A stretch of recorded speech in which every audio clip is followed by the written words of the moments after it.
Aliansi Pertahanan Atlantik Utara (NATO) mengatakan akan segera mengerahkan fregat, pesawat patroli, dan pesawat nirawak Angkatan Laut di Laut Baltik. Hal ini terjadi saat aliansi itu menghadapi ketegangan dengan Rusia akibat serangan Moskow ke Ukraina. Secara rinci, pengerahan ini masuk dalam operasi yang dijuluki Baltic Sentry. Ini dilakukan menyusul serangkaian insiden di mana kabel listrik, jaringan pipa telekomunikasi, dan jaringan pipa gas telah rusak setelah serangan Rusia ke Ukraina pada bulan Februari 2022.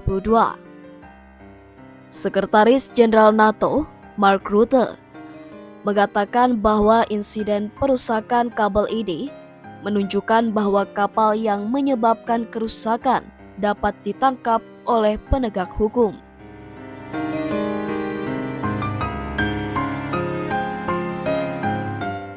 Setelah serangkaian insiden kerusakan kabel listrik, jaringan telekomunikasi, dan pipa gas menyusul invasi Rusia ke Ukraina pada Februari 2022 lalu. Bulan lalu, polisi Finlandia juga menyita sebuah kapal tanker Eagle S yang mengangkut minyak Rusia. Finlandia menyatakan mereka menduga kapal tersebut telah merusak saluran listrik Estlink 2 antara Finlandia dan Estonia, serta sempat kabel telekomunikasi dengan menyeret jangkar di dasar laut. Sekretaris Jenderal NATO Mark Rutte menuturkan, tindakan Finlandia terhadap kapal tanker Eagle S menunjukkan bahwa kapal-kapal yang menimbulkan kerusakan dapat ditindak oleh penegak hukum.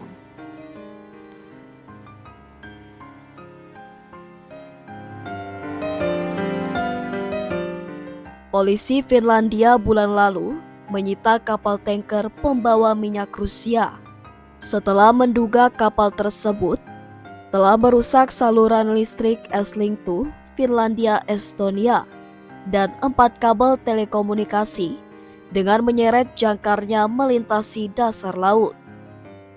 Presiden Finlandia Alexander Stubb mengatakan kerusakan itu pasti terkait dengan Rusia.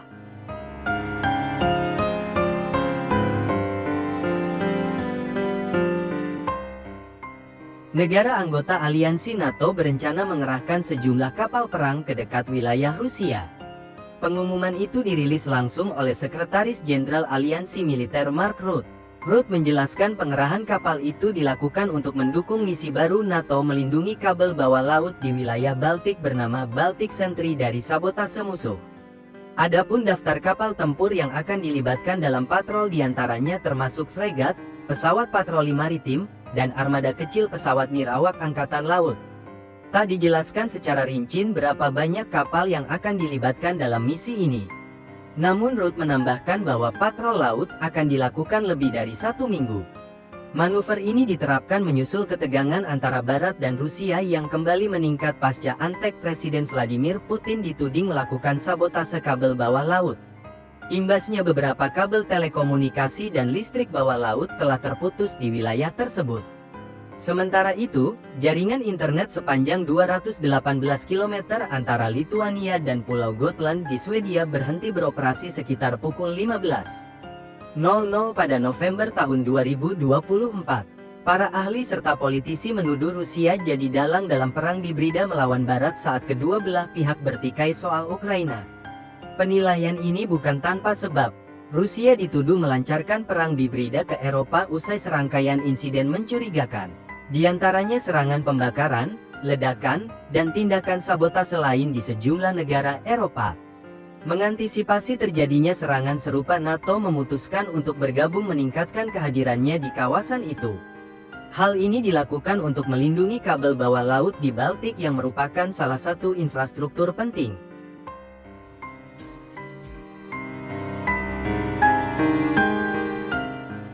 Senada, Kanselir Jerman Olaf Scholz mengatakan NATO sedang mempertimbangkan untuk menargetkan armada bayangan Rusia di wilayah Laut Baltik dengan sanksi untuk melindungi instalasi kritis bawah laut.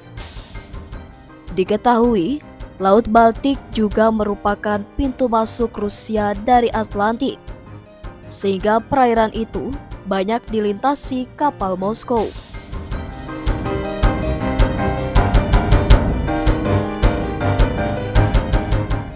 Meski digelar di wilayah Baltik, latihan militer akan dipimpin oleh Jerman.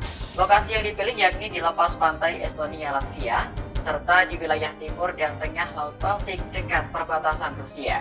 Latihan akan digelar selama lebih dari 2 pekan, mulai tanggal 9 hingga 23 September. Kepala Angkatan Laut Jerman, Wakil Laksamana Jan Christian Kak menyebut, pasukan akan dilatih dengan berbagai keterampilan, terutama cara menangkis serangan Rusia jika wilayah NATO diserang terlebih dahulu.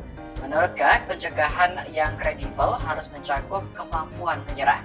Sementara itu, mantan Jenderal Angkatan Udara Amerika Serikat Karen Pietrowski juga memberikan penjelasan.